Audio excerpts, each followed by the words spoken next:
విమానాలకి ఏమైతుందో ఏం పాడో కదా. మొన్నటిదాకా సాంకేతిక లోపమని గాళ్ళకి ఎగిరి మళ్ళీ వెనకకు మళ్ళీనాయి. ఒకటి పేలేపాయే, ఇంకా కొన్ని అయితే అసలు స్టార్ట్ కూడా కాలే. గంత పెద్ద భారీ విమానం అన్నప్పుడు ఇటువంటి కారణాలతో తక్లీఫ్ వచ్చిందంటే సరే ఏమన్నా అనొచ్చు. కానీ మరీ ఇటువంటి కారణం వల్ల కూడా విమానం ఆపాల్సి వచ్చిందంటే జర ఇచ్చంత్రమే అనిపిస్తుంది. ఓషిని చూస్తుంటే పానమే జివ్వు మనబట్టే పుట్ల కొద్దే ఉన్నాయి కదా. ఏంటి అనుకుంటురా అవి? తేనెటీగలు. విమాన ప్రయాణాలల్లో సాంకేతిక లోపాలు లేకపోతే వాతావరణ సమస్యల వల్ల ఆగిపోవడో లేట్ అవ్వడో కామను. కానీ సూరత్లో ఓ విమానము గీ తేనెటీగల వల్ల గంటకు మీదనే లేట్ అయ్యిందట. సూరత్ నుంచి జైపూర్ పోవాల్సిన ఇండిగో విమానంలో ప్యాసింజర్లు అందరూ ఎక్కిరట. అలా లగేజ్లు కూడా లోడ్ చేస్తారట సిబ్బంది. సరిగ్గా అప్పుడే మరి ఏడికెళ్ళి వచ్చినాయో ఏం పాడు, ఇట్లా గుంపు అంతొచ్చి సీదా లగేజ్ డోర్ మీదనే ఆలినాయి. ఇవి చూడంగానే ఫస్ట్ పరిశాన్ అయ్యారట. కానీ తేనెటీగలే కదా పోతాయి అని పొగబెట్టిరట. అయినా కూడా గించుమంతం కూడా కదలలేవట మొండి తేనెటీగలు. ఇక చేసేదేం లేక చూసి యాస్టకు వచ్చి ఇంకో దిక్కు లోపలున్న ప్యాసింజర్లు ఏమో లొల్లి పెట్టేసరికి అగ్నిమాపక సిబ్బందిని పిలిపించిరట. ఏంబటే ఫైర్ ఇంజన్ లాగేజ్ డోర్ మీద నీళ్లు ఫుల్ ప్రెషర్తో చల్లేసరికి దెబ్బకే ఎక్కడే ఎగిరిపోయినాయట. దీనివల్ల గంటకు మీదనే లేట్ వెళ్ళిందట విమానము. మళ్ళీ షెడ్ల పేరు ఇట్లా రాగాలని భయపడి తేనెటీగల వల్లనే ఆలస్యమైందని మేమైతే అన్ని ప్రామాణిక ప్రోటోకాల్స్ పాటించిన తర్వాతనే విమానాన్ని నడిపినామని రాసుకొచ్చింది ఇండిగో సంస్థ. ఇక దీని మీద రకరకాలుగా మాట్లాడబట్టిరు నెట్ జనాలంతా. ఏంద్రవారి విమానాలకు ఎవరైనా శాతవడికి ఇట్లా చేస్తురా ఏం పాడో, రోజుకో కొత్త పంచాది మోపవుతుంది. ఇవి చూస్తుంటే ఈ విమానాలలో జర్నీ చేయాలంటేనే బుగులవుతుంది కదా అని చెంకుతురు అంతా. నీకు దమ్ముంటే చర్చకు రా, నీకు ధైర్యం ఉంటే రైతు రాజ్యం మీద మాట్లాడటానికి రా. మాది రైతు ప్రభుత్వం, మేం చేసిన మేలు ఇంకెవ్వరు చేయలేదని సీఎం రేవంత్ రెడ్డి సవాల్ ఇసిరితే దానికి కేటీఆర్ నీకు దమ్ముంటే సోమాజిగూడ ప్రెస్ క్లబ్కు రా, ప్రిపేర్ గానికి 3 రోజుల టైం ఇస్తాం, సీఎం కోసం ఓ కుర్చీ వేసి ఎదురు కూడా చూస్తాం, రా దమ్ముంటే ఎంతమందితో వస్తావో రా, ఒక్కనివే వస్తావో ఒక్కొక్కరిని ఎంట పెట్టుకొని వస్తావో రా అన్నట్టు ప్రతి సవాల్ చేసిండు కేటీఆర్. హాగో అన్నట్టే సోమాజిగూడ ప్రెస్ క్లబ్ కాడికి చేరుకున్నాడు కేటీఆర్. ముచ్చట్లేందో చూసేద్దాం పాన్రి. రైతు రాజ్యం ఎవలదో రా చూసుకుందాం, చర్చించుకుందాం దమ్ముంటే అని సవాల్ ఇసురుకున్నోళ్ళల్లా కేటీఆర్ సవాల్ ఇసిరినట్టే సోమాజిగూడ ప్రెస్ క్లబ్ కాడికి చేరుకున్నాడు. కేసీఆర్ వస్తాడో కేటీఆర్ వస్తాడో రాన్రి అని ఫస్ట్ సవాల్ ఇసిన రేవంత్ రెడ్డిది కూడా జాడలేదు పత్రం లేదు. ఢిల్లీకి ఏం పని మీద పోయిండో తెలియదు కానీ ఈడ మాత్రం సీఎం కోసం ఓ కుర్చీ వేసి ఉంచిండ్రు. సోమాజిగూడ ప్రెస్ క్లబ్ కాడికి పోకముందే తెలంగాణ భవన్లో మాట్లాడుకుంటా మేమే చెప్పినాం మా పార్టీ తరఫున మేము ప్రెస్ క్లబ్ బుక్ చేస్తాం, ఆ ప్రెస్ క్లబ్కు మీరు రండి 11 గంటలకు జూలై 8 తారీఖు నాడని చెప్పినాం. మీరు చెప్పినట్టుగానే కొడంగల్లో ఎక్కడో కాదు ముఖ్యమంత్రి గారి సొంత నియోజకవర్గం కొడంగల్లో కూడా ఇంతవరకు రైతు బంధు పడని 670 మంది జాబితాతో సహా రైతుల జాబితాతో సహా వాళ్ళ పేర్లు ఫోన్ నంబర్లు వాళ్ళ ఇంటి అడ్రస్తో సహా మేము చర్చకు సిద్ధమై బయలుదేరిపోతా ఉన్నాం. అట్లాగే రాష్ట్ర వ్యాప్తంగా మరి జరగని రుణమాఫీ, పడని రైతు బంధు, అదేవిధంగా రాని బోనస్సు, రైతు శ్రేయస్సుకు సంబంధించి ప్రతి అంశం మీద విస్తారంగా చర్చించడానికి మా పార్టీ నాయకత్వం మొత్తం కూడా సిద్ధమై మొత్తం సమాచారంతో సహా ప్రభుత్వ అధికారిక సమాచారంతో సహా మేము ఇవాళ ప్రెస్ క్లబ్కు బయలుదేరిపోతా ఉన్నాం. ముఖ్యమంత్రి గారు నిన్ననే బయలుదేరి ఢిల్లీ పోయినారంట. మేము అనుకున్నాం వస్తారేమో అనుకున్నాం, ఆయనే ముచ్చటపడి పిలిచిండు కదా వస్తారేమో అనుకున్నాం, రావడం లేదని నేను అనుకుంటా ఉన్నాను, ఎందుకంటే ఢిల్లీలో ఉన్నానని చెప్తున్నారు.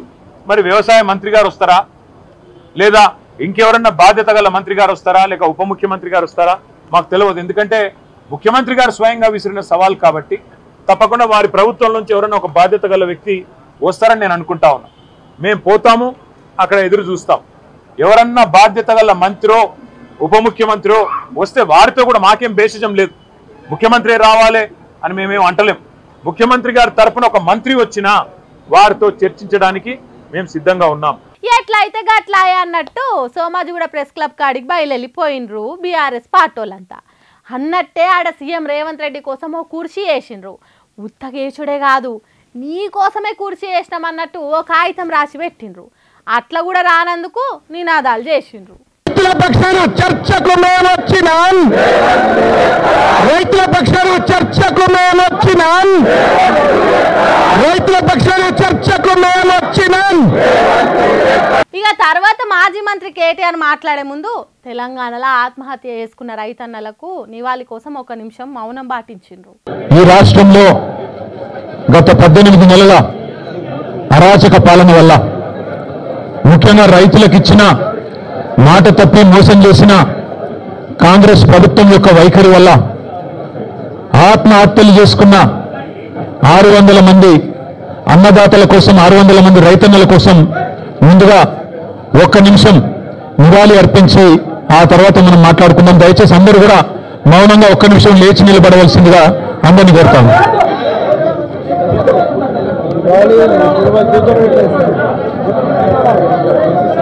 ఇట్లా వాళ్ళకి నివాళి చెప్పిన తర్వాత కేటీఆర్ మాట్లాడుకుంటా బేసిక్ నాలెడ్జ్ లేని ముఖ్యమంత్రి, బేసిక్ నాలెడ్జ్ లేని ముఖ్యమంత్రి అని తెలిసినా ముఖ్యమంత్రి ముచ్చటపడుతుంది కదా, దమ్ముంటే రండి చర్చకు అని ఖార్గే సాబ్ సాక్షిగా సవాల్ విసిరింది కదా.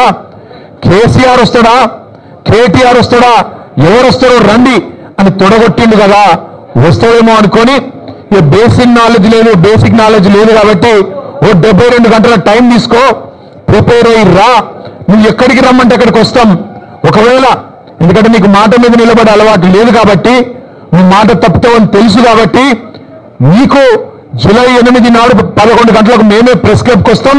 ప్రెస్ మిత్రుల సాక్షిగా ఒక న్యూట్రల్ వెన్యూ మీద రాష్ట్రంలో మీడియా సాక్షిగా రాష్ట్ర ప్రజల సాక్షిగా ఎవరేం చేసిండ్రో రాష్ట్ర రైతాంగానికి చెప్పినట్టే నేను టైం ఇచ్చి కుర్చీ వేసి ఎదురు చూస్తున్నా. తోడలు కొట్టి మరి మీసాలు మెలేసి సవాల్ ఇస్తున్న సారు నువ్వు ఏడున్నావు అన్నట్టు అడుగుతున్నాడు. పోనీ ముఖ్యమంత్రి రాకపోతే ఆయన తరపున ఒక బాధ్యత వల్ల ఉప ముఖ్యమంత్రినో ఒక వ్యవసాయ మంత్రినో లేదా మరొక మంత్రినో పంపుతారేమో అనుకున్నా. కానీ వాళ్ళు తేలిపోయింది, రేవంత్ రెడ్డికి రచ్చ చేయడం వచ్చి తప్ప చర్చ చేయడం రాదు అనేది మాత్రం ఖరాఖండిగా తేలిపోయింది. రేవంత్ రెడ్డికి బూతులు మాట్లాడడం వస్తుంది తప్ప రైతుల గురించి మాట్లాడడం మాత్రం రాదు అనేది స్పష్టంగా తేలిపోయింది. హాగో గట్లున్నదట ముచ్చట, అందుకే చర్చలకు రాలేదన్నట్టు చెప్పిండు కేటీఆర్.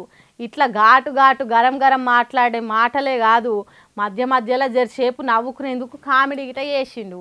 ఒక కాంగ్రెస్ నాయకుడు ఫోన్ చేసిండు, ఎందుకన్నా ఇదంతా అని. నేను అడిగినా, మరి మీ ముఖ్యమంత్రి పిలిచిండు కదా, ఎక్కడ పోయిండు అన్న ఢిల్లీకి పోయిండు అన్నాడు. ఎందుకు పోయిండు, ఏమిటి పోయిండని నేనన్నా. ఎరువుల బస్తాల కోసం పోయిండన్నా అన్నాడు. ఎరువుల బస్తాల కోసం పోయిండట. ఎట్లుందంటే ఇది వెంకటికి ఎవడో తాటి చెట్టు ఎక్కిందట. ఎందుకు ఎక్కినా తాటి చెట్టు అంటే దూడకు గడ్డి కోసం ఎక్కిన అన్నదట. రేవంత్ రెడ్డి ఎరువుల బస్తాల కోసం పోయినట్టు ఎవరు నమ్ముతారా రాష్ట్రంలో? రేవంత్ రెడ్డి ఏ బస్తాలు తీసుకొని పోయిండో ఢిల్లీకి అందరికీ తెలుసు. రేవంత్ రెడ్డి వాళ్ళ ఢిల్లీ బాసులకు, కేంద్రంలో ఉండే పెద్దలకు ఏ బస్తాలు మోస్తాడో, ఏ బస్తాలు మోసి ఇవాళ ఆ పదవి కాపాడుకుంటున్నాడో రాష్ట్రంలో చిన్నపిల్లలకు కూడా తెలుసు. మనోళ్ళు సోషల్ మీడియాలో మా తమ్ముళ్ళు చెల్లెళ్ళు మంచిగా ముద్దు పేరు పెట్టిండు, పే సీఎం అంటే పేమెంట్ కోటాలో తెచ్చుకున్న సీఎం పదవిని ఎప్పటికప్పుడు పేమెంట్లు ఇచ్చుకుంటూ కాపాడుకునే బాపం తప్ప నీకు రాష్ట్రంలో రైతుల మీద ప్రేమ లేదు. ఇట్లా మాట్లాడుతోని అక్కడ ఉన్నోళ్ళంతా కేకలు పెట్టిండ్రు, చప్పట్లు కొట్టి సంబరపడ్డరు. ఇక ముఖ్యమంత్రి వస్తాడో రాడో అని మీడియాకు చెప్పేదానికి అన్ని వివరాలు తీసుకొచ్చిన లిస్టు చెప్పిండు. ఆయన వచ్చినా రాకపోయినా నేను మొత్తం లెక్క తీసుకొని వచ్చిన. రాష్ట్రంలో మొన్న వేసిన రైతు బంధు అయిపోయింది మొత్తం వేసేసినామని చెప్పిన రైతు బంధు దానిలో డొల్లతనం కూడా ఆయనకు చెప్దామని వచ్చిన. స్వయంగా రేవంత్ రెడ్డి నియోజకవర్గం కొడంగల్లో, స్వయంగా ముఖ్యమంత్రి ప్రాతినిధ్యం వహిస్తున్న కొడంగల్ నియోజకవర్గంలో ఇదో రైతు బంధు రాని రైతుల సంఖ్య, మొన్న వేసిన రైతు బంధు 670 మంది రైతుల పేర్లు, వివరాలు, అడ్రస్లు, ఫోన్ నంబర్లతో సహా తీసుకొని మరీ వచ్చిన. అట్లే రాష్ట్రంలో రుణమాఫీ కాని రైతుల జాబితా లక్షల సంఖ్యలో ఉన్నవారు వారందరి జాబితా కూడా తీసుకొని వచ్చినాం. అట్లాగే ఈ రాష్ట్రంలో ఈ ప్రభుత్వం వచ్చిన తర్వాత, రేవంత్ రెడ్డి గారి ప్రభుత్వం వచ్చిన తర్వాత మరణించిన, బలవన్ మరణాలకు పాల్పడ్డ 600 మంది రైతుల లిస్టుతో సహా తీసుకొని వచ్చినాం. అట్లాగే ఈ రాష్ట్రంలో బోనస్ రాక పంటలు అమ్ముకునే దిక్కులేక ప్రభుత్వం కొనక మిల్లర్లకు అమ్ముకొని నష్టపోయిన రైతుల జాబితా కూడా మీరు ఏమంటే ఇవ్వడానికి సిద్ధంగా ఉన్నాం. కాంగ్రెస్ సర్కార్లో రైతులకు జరుగుతున్న అన్యాయాల చిట్ట పట్టుకొని వచ్చిండట కేటీఆర్. ఎంత కష్టపడి లిస్టు తయారు చేసి వచ్చినా సీఎం రాకపాయే. చర్చ రసవత్తరంగా ఉంటుందా అనుకుంటే ఒక్క బీఆర్ఎస్ పార్టీలో వచ్చి చెప్పబట్టిరి. ఈ సంగతి ఇట్లుంటే కాంగ్రెస్ పార్టీ ఎమ్మెల్యేలు ఎమ్మెల్సీలు అసెంబ్లీకి చేరుకున్నారు.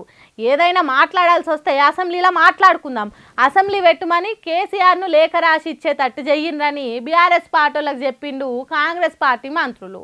మరి దీని మీద బీఆర్ఎస్ పార్టీలు ఎసొంటి నిర్ణయం తీసుకుంటారో, ఓగాల అసెంబ్లీలో చర్చకు సిద్ధమంటే కేసీఆర్ వస్తాడో, వస్తే కాంగ్రెస్ బీఆర్ఎస్ పార్టీల నడుమ ఎసొంటి మాటల యుద్ధం నడుస్తుందో ముందే చూడాలిగా.